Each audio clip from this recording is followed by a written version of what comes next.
This organization had security patches available, security alerts firing, and multiple security providers. But they were still breached because somehow it wasn't clear whose responsibility it was to act on any of it.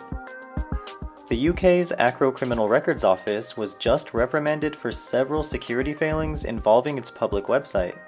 And as I mentioned earlier, these intrusions weren't the result of hackers doing anything particularly clever or sophisticated. The organization was running software with known vulnerabilities, and it hadn't applied some patches in years. ACRO had its own internal teams and third-party security providers, but almost amazingly, it wasn't clear whose job it was to actually monitor for security updates and made sure they get installed. And if you thought it couldn't get any worse, the security software was actively generating alerts during the attacks. It's just no one was investigating them. It's like a smoke alarm is going off in a building. The boss isn't going to do anything about it because they're the boss. The building manager assumes the facility staff is looking into it. They assume the alarm company is monitoring it, and the alarm company assumes someone in the building must have checked on it, because they're inside the building the alarm is going off in.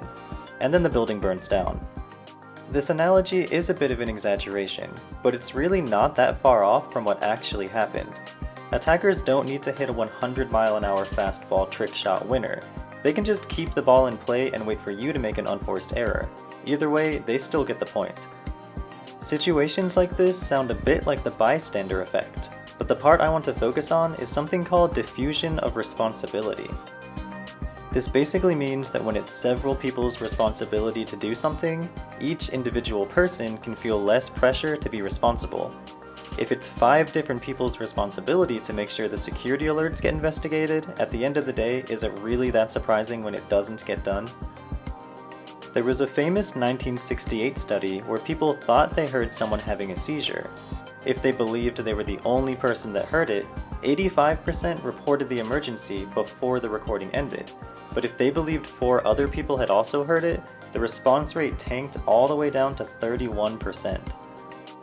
Obviously, reacting to a real-life emergency is different than managing cybersecurity alerts and patches, but the same idea is there.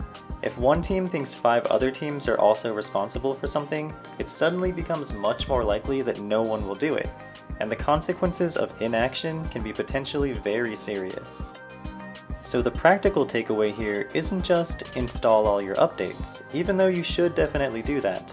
The lesson here is that responsibilities need an actual owner.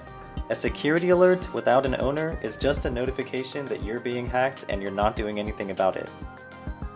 So as always, stay mindful, stay resilient, make sure it's clear who owns what problem, and follow for more cyber psychology breakdowns.